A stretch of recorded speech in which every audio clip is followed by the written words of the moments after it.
जय हिंद all of you. Let us see practice set 3.4, उसका पहला क्वेश्चन और सारे क्वेश्चन आज हम देखेंगे। So start with first question. Question first है, वहाँ पे एक सर्कल दिया हुआ है विथ सेंटर ओ और एक इंक्सराइब एंगल है ए सी बी और एक सेंट्रल एंगल है ए ओ बी। यहाँ पे ये जो कॉर्ड ए बी है ये रेडियस के बराबर है। इट मीन्स जो ओ ए का मेजरमेंट होगा वही मेजरमेंट ओ बी का होगा, क्योंकि ये दोनों तो रेडियस है, और ए बी का मेजरमेंट उनके बराबर ही होगा क्योंकि it is given that A B is equals to radius. अब फाइंड क्या करना है?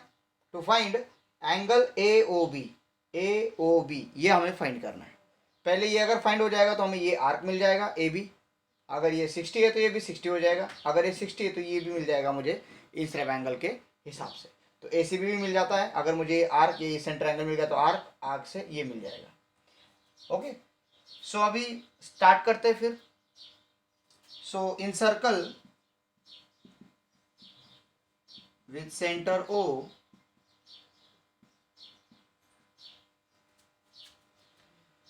segment OA is equals to segment OB is equals to segment AB. In triangle, therefore, triangle OAB is equilateral triangle.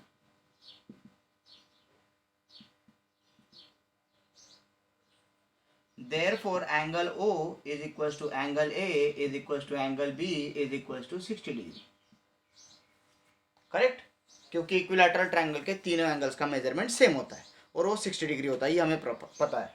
तो ये क्या हो जाएगा 60 degree, क्योंकि इक्विलैटरल ट्रायंगल है। रीजन ऊपर लिख दिया हमने, इक्विलैटरल ट्रायंगल है इसलिए 60 डिग्री। आगे जाएंगे फिर अभी। So therefore angle A O B is equal to 60 degree, क्योंकि ओ क्या है 60 डिग्री है, तो ए ओ बी, ओ को क्या ऐड करोगे आप, A O B equal to 60 degree, पहला मिल गया मुझे। अगर angle A O B 60 degree है, ये अगर 60 डिग्री है तो इसका जो ये आर्क है ये कितने डिग्री का होगा 60।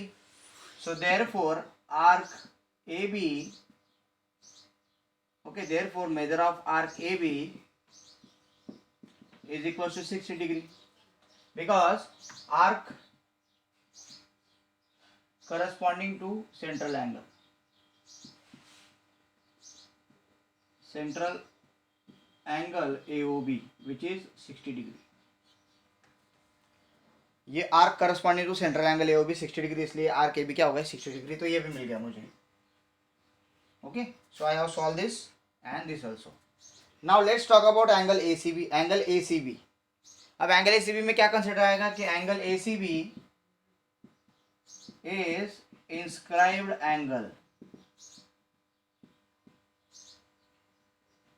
which intercept, ये लिखना पड़ता है, which intercept arc AB। so therefore angle ACB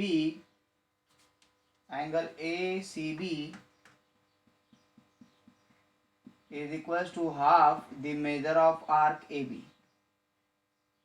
ये कितना आ जाएगा, half into measure of R के भी कितना है 60 डिग्री, तो 60 डिग्री का हाफ कितना आएगा 30 डिग्री, ये होगा एंगल ए सी बी। ठीक है, अब लास्ट में पूछा है आर्क ए सी बी, ये जो आर्क है ये वाला आर्क, इसका मेजरमेंट कितना होगा। तो हमें पता है इसका मेजरमेंट, हमें तो पता है ना इसका मेजरमेंट कितना है, इसका मेजरमेंट 60 है, तो ये रिमेनिंग कितना होगा 300 होगा। ऑब्वियसली पूरा सर्कल का मेजरमेंट 360 होता है। सो measure of arc ACB is equals to 360 degree minus measure of arc AB is equals to 360 minus 60 degree is equals to 300 degree। ये होगा measure of arc ACB। अब आप बोलोगे यहाँ पे क्या कॉज लिखना है, लिख देना का corresponding measure angle of arc AB। क्या लिखोगे, corresponding measure angle of arc AB, इसके हिसाब से ऐसे आएगा। अंडरस्टूड। चलो नेक्स्ट एग्जांपल देखते हैं फिर। ओके, सेकेंड नंबर क्वेश्चन, इसमें एक सर्कल दिया हुआ है। ओके, यहाँ पे अगर आप देखोगे तो ये PQRS एक साइक्लिक क्वाड्रिलेटरल, मीन्स इसके पॉइंट कहाँ पे है, वर्टेक्स सर्कल पे। गिवन में क्या है, साइक्लिक है, करेक्ट। PQRQ मीन्स ये जितना PQ का मेजरमेंट है उतना ही RQ का है। अब यहाँ पे दिमाग लगाने की बात ऐसी है कि ये साइक्लिक क्वाड्रिलेटरल दिया है, इतने हमको साइक्लिक क्वाड्रिलेटरल थ्योरम का यूज है पहला। अब यहाँ पे ये दोनों कॉर्ड्स कॉन्ग्रेंट दिए, तो कॉन्ग्रेंट कॉर्ड्स के करस्पॉन्डिंग आर्क क्या होते हैं, कॉन्ग्रेंट होते हैं, तो वो थ्योरम भी हमें यहाँ पे एप्लीकेबल है ही, होगा ही, क्योंकि ऐसे दिया तो हो गई। सेकेंड, यहाँ पे ये एंगल दिया है, मीन्स इंस्क्राइब एंगल थ्योरम भी आ ही जाएगा, करेक्ट। अगर ये एंगल दिया तो इंस्क्राइब एंगल और opposite angle of cyclic quadrilateral, तो यहाँ पे 3 थ्योरम का हमें यूज करना है, inscribe angle, corresponding arcs of congruent chords और एक cyclic quadrilateral. So let us see, पहले क्या फाइंड करना है हमें, measurement of our angle P Q R, measurement of angle P Q R, ये जो है ये इसका मेजरमेंट हमें फाइंड करना है, तो ये किसके ऑपोजिट में, इसके ऑपोजिट में। सो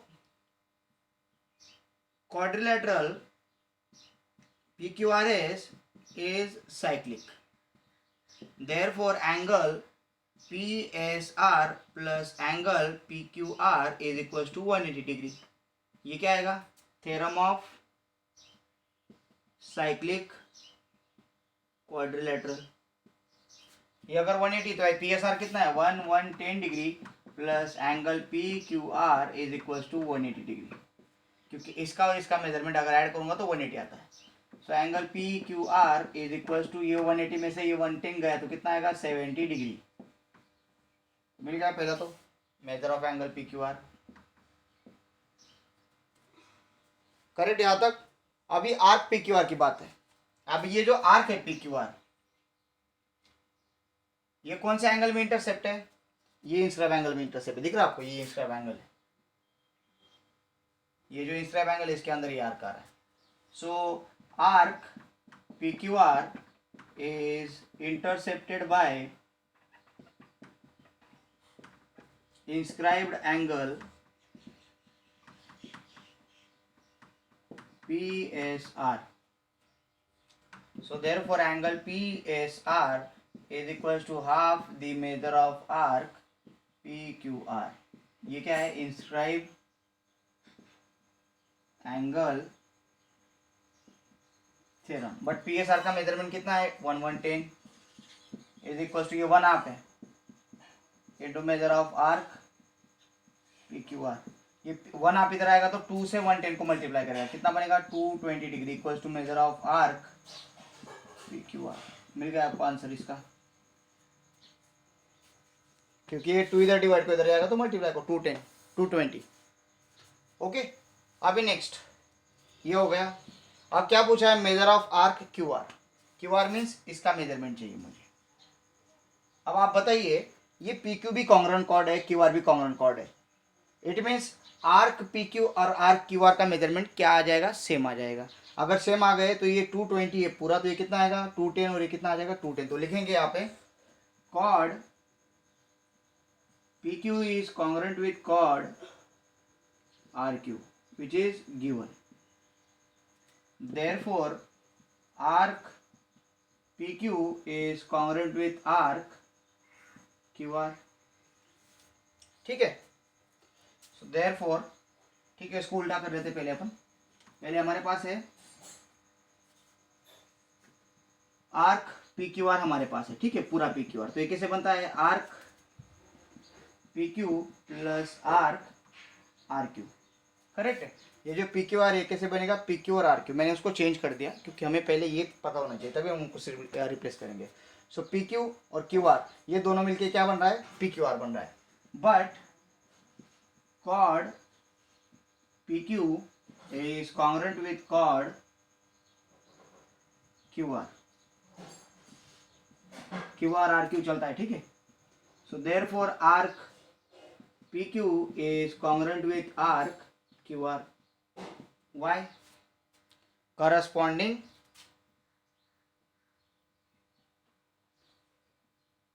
arcs of congruent chord, so therefore arc PQR is equal to, अभी PQ और RQ तो सेम है, करेक्ट है। PQ और QR RQ, आप RQ बोलो QR बोलो, मीनिंग वही है। यहाँ पे अगर आपको कंफ्यूजन है तो मैं RQ लिख देता हूँ QR की जगह पे। PQ और RQ सेम है तो PQ की जगह पे मैं RQ लिख सकता हूँ, RQ की जगह पे PQ लिख सकता हूँ। यहाँ पे क्या करो मैं आर्क PQR, देखो इस पे रिपीट करो, आर्क PQR, यहाँ पे आर्क PQ किया प्लस आर क्यू की जगह पे मैंने आर्क पी क्यू लिख दिया, चलेगा? चलेगा, क्योंकि आर क्यू की जगह पी क्यू लिख सकते हैं। क्या हुआ? 2 टाइम्स आर्क पी क्यू। हमें क्या पूछा है? क्यू आर पूछा, तो क्यू आर कर लेते। एक मिनट, यहाँ पे जगह का मैं रफ कर रहा हूँ, वापस इधर रिपीट होगा। Arc P Q equal to arc R Q है, तो यहाँ पे आर्क पी क्यू आर है। Arc P Q R is equal to क्या है? आर्क, ये जो पी क्यू है इसकी जगह पे मैंने अगर आर क्यू लिख दिया तो चलेगा, क्योंकि दोनों का मेजरमेंट सेम है। तो क्या लिखूंगा? Arc R Q plus arc R Q. तो ये क्या होगा? 2 टाइम्स आर्क आर क्यू, और आर्क पी क्यू आर का मेजरमेंट कितना है? 220 डिग्री है। तो ये 2 इधर मल्टीप्लाई को है ना, ये इधर आएगा डिवाइड को, कितना बनेगा? 110। क्या आएगा? ये measure of arc R Q means Q R आप लिखो। ओके, अब रही बात एंगल पी आर क्यू की, पी आर क्यू। सो यहाँ पे लिखेंगे arc and therefore measure of arc P Q is also 110 degree. क्यों? देखो यहाँ पे क्यू आर मीन्स इसका मेजरमेंट कितना आया? 110 डिग्री। बट हमने तो दिखाया कि ये किसके बराबर है, ये किसके बराबर है? इसके बराबर है। तो ये भी कितना आ जाएगा? 110 डिग्री। तो मैंने अगर आर क्यू आर को 110 डिग्री माना तो आर पी क्यू आर भी कितना आएगा? 110 डिग्री। इसलिए एंड करके देयरफॉर करके पी क्यू इक्वल्स टू 110 किया, क्योंकि पी क्यू और आर क्यू सेम है। तो क्यू आर और पी क्यू सेम हो गए, इसलिए ये 110 आ गया। ओके, अभी हमें निकालना है एंगल पी आर क्यू। तो लिखेंगे यहाँ पे angle P R Q is inscribed angle intercept arc PQ। ये जो inscribed angle है ये किसको इंटरसेप्ट कर रहा है? देखो किसको इंटरसेप्ट कर रहा है? आर्क PQ को कर रहा है। Okay, therefore measure of angle PRQ is equal to half the measure of arc PQ। PQ का हाफ है, तो कितना आ जाएगा? Measure of angle PRQ half of PQ। PQ कितना है? 110। 110 का हाफ 55 डिग्री। कितना आ गया? 55 डिग्री आ गया। हो गया आपका आंसर सेकेंड नंबर क्वेश्चन का। ठीक है, आगे जाते हैं। फिर थर्ड नंबर क्वेश्चन है कि गिवन में आपका गिवन में क्या है कि quadrilateral MRPN is cyclic. Okay, angle R is equals to 5x minus 13 degree and angle N is equals to 4x plus 4 degree। to find, क्या फाइंड करने के लिए बोला है? Major of angle R, major of angle N। अभी यहाँ पे कोई फिगर की जरूरत नहीं है, तो अगर आपको नहीं समझ में आता तो आप रफ फिगर निकाल सकते हो। अगर आपको नहीं समझ में आता तो आप एक रफ फिगर निकालो आपके हिसाब से। मैंने निकाली MRPN। हमें आर की और एन की वैल्यू चाहिए। आर और एन क्या है? एक दूसरे के ऑपोजिट एंगल्स है। तो स्टार्ट करेंगे सॉल्यूशन। Quadrilateral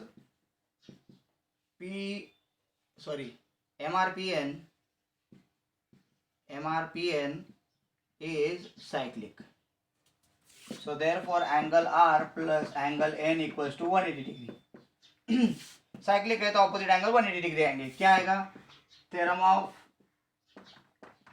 cyclic quadrilateral. अब एंगल आर का मेजरमेंट है यहाँ पे दिया हुआ 5x minus 13 plus 4x plus 4 equals to 180 degree.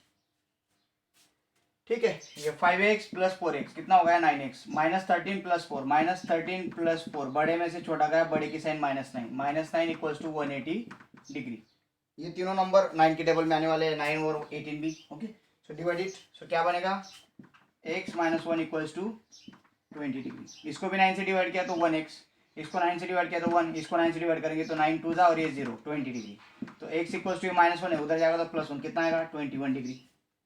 So angle R equals to क्या दिया है? 5x माइनस 13, तो कितना आएगा? 5 इंटू 21 माइनस 13, 21 5 105, यस 105 माइनस 13 कितने रहेंगे? 92 degree. Yes, next angle N equals to 4x plus 4, तो 4 into 21 plus 4, that is 84 plus 4, that is 88 degree. So measure of angle R equals to 92 degree and measure of angle N equals to 88 degree. ये बहुत easy type का example है क्योंकि simple एक equation बनता है, solve करना है उसको x की वैल्यू लेके.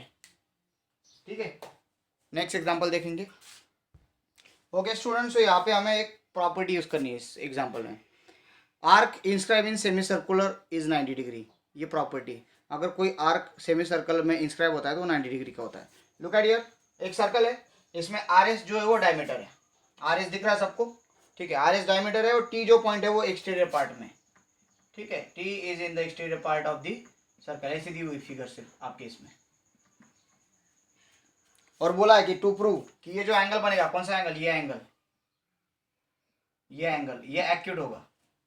अब एक्यूट कब होगा, ये एक्यूट का मीनिंग क्या है, वो 90 डिग्री से छोटा होना चाहिए. It means R S is diameter point T in the exterior of circle. To prove R S T means ये angle, R T S, R S T बोल रहा हूँ सॉरी, आर टी एस, ये जो एंगल है T angle, ये acute होना चाहिए.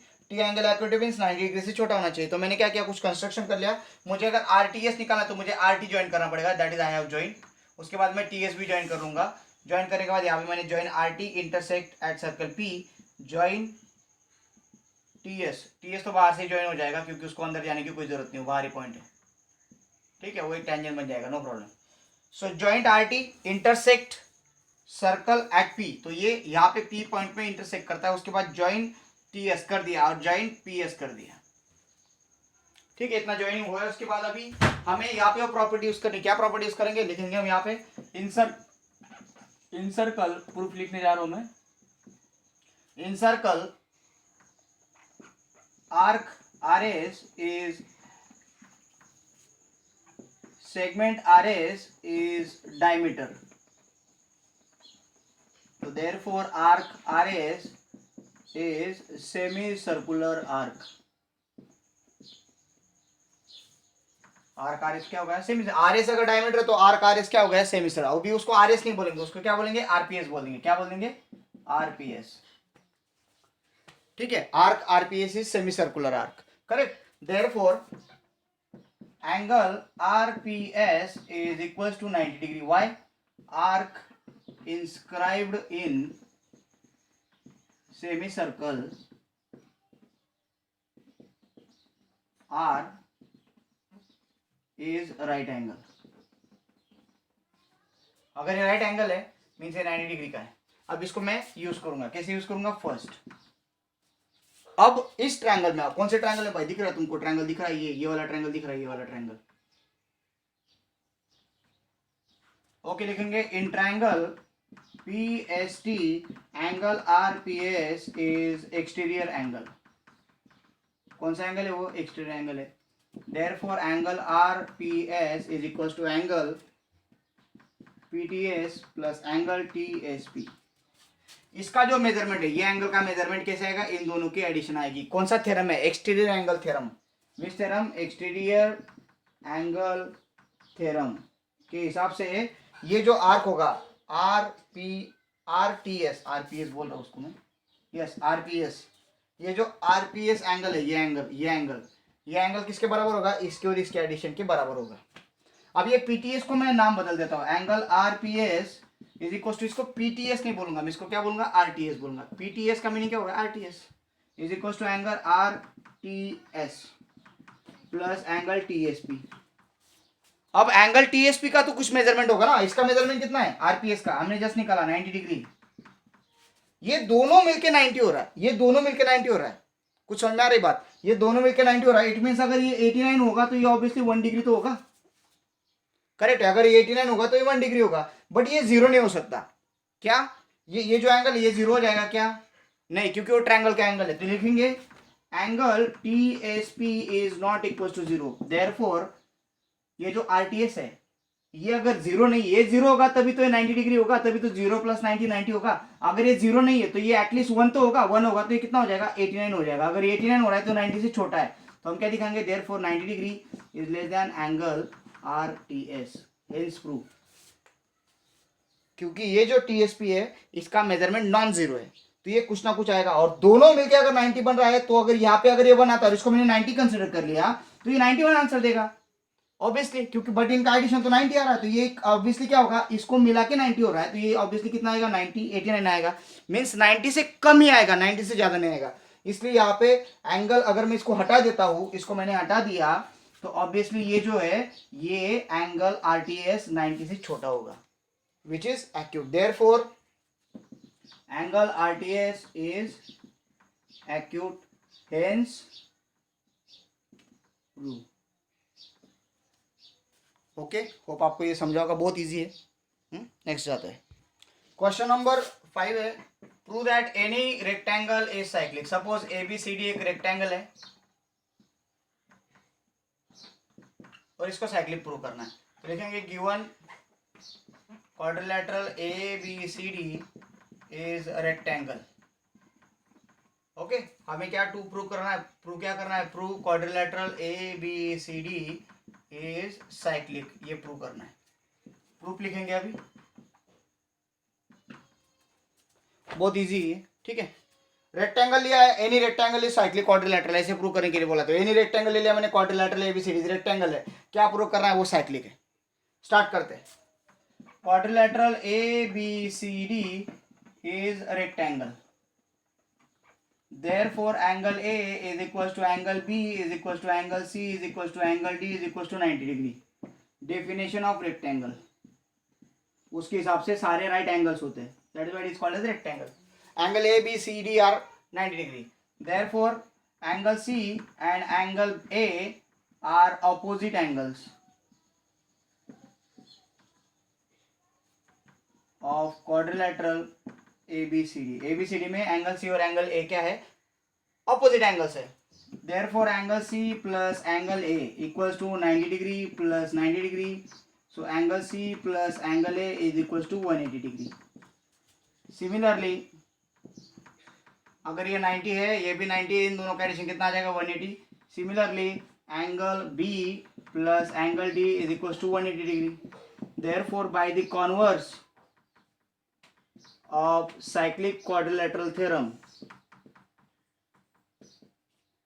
quadrilateral ABCD is cyclic, क्योंकि साइक्लिक क्वाड्रिलेटरल थ्योरम का कॉन्वर्स क्या कहता है, अगर अपोजिट एंगल्स का एडिशन 180 आता है तो वो साइक्लिक क्वाड्रिलेटरल होता है। तो ऑब्वियसली अपोजिट का 180 आ रहा है, क्योंकि रेक्टेंगल के सारे एंगल 90 डिग्री के होते हैं, तो दोनों का एडिशन करके 180 आ रहा है, अपोजिट एंगल्स का एडिशन 180 आ रहा है, तो क्या होगा, साइक्लिक क्वाड्रिलेटरल होगा, by which theorem, converse of cyclic quadrilateral theorem.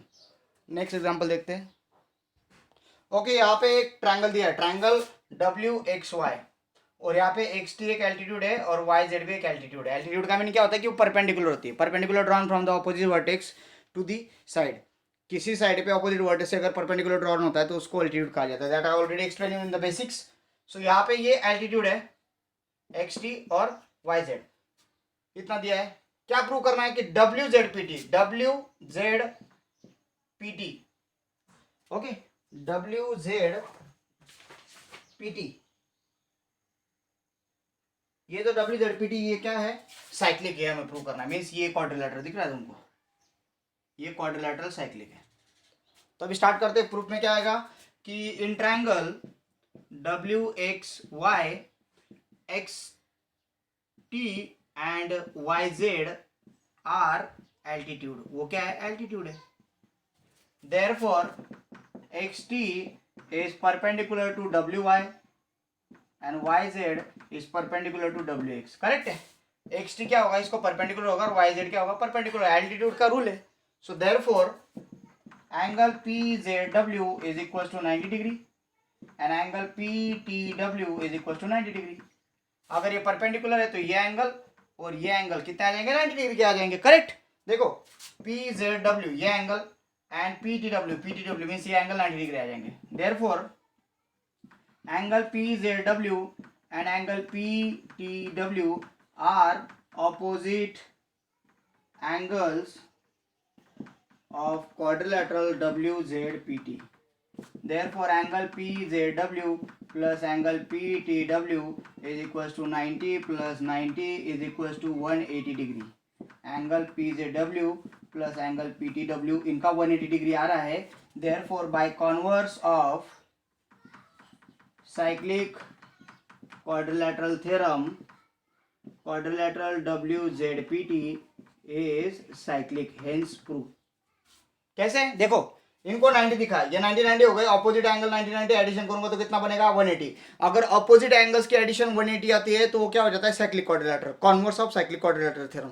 तो उसका यूज है यहाँ पे मैंने किया कि ये XT परपेंडिकुलर WY है, YZ परपेंडिकुलर WX है, तो ये दोनों एंगल कितने हो गए, ये दोनों एंगल 90 डिग्री के हो गए, दोनों का एडिशन 180, दोनों का एडिशन 180 आ रहा है, it means by cyclic quadrilateral, converse of cyclic quadrilateral theorem. ये जो क्वाड्रिलेटरल है WZPT ये क्या हो गया साइक्लिक हो गया, ठीक है। अभी second proof, point X Z T Y are concyclic. तो यहाँ पे अगर आप देखोगे, इसको मैं रफ कर देता हूँ अभी, ये पी को भी हटा दिया मैंने, यहाँ पे 90 डिग्री है, करेक्ट है, कौन सा एक्स जेड टी वाई।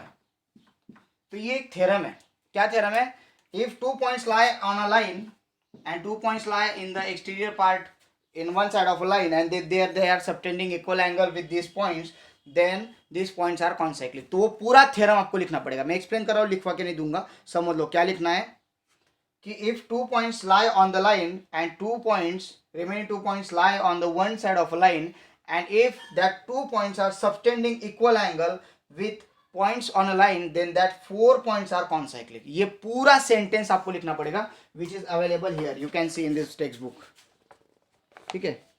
तो ये पेज नंबर 70 पे अवेलेबल है। तो आपको ये थ्योरम मैंने सिखाया है, ठीक है। तो इसके हिसाब से आपको जाना, इसका प्रूफ भी मैंने लिखवा के दिया आप लोगों को कि एक्सटीरियर में आएगा इंटीरियर में आएगा। तो ये आपको पूरा लिखना है डायरेक्टली फाइनल। ये सेंटेंस लिखने के बाद देयरफॉर करके क्या लिखना है आपको, देयरफॉर करके point X Z T Y R concyclic, बस इतना ही वहाँ पे करना है। So will do this. So let's go next.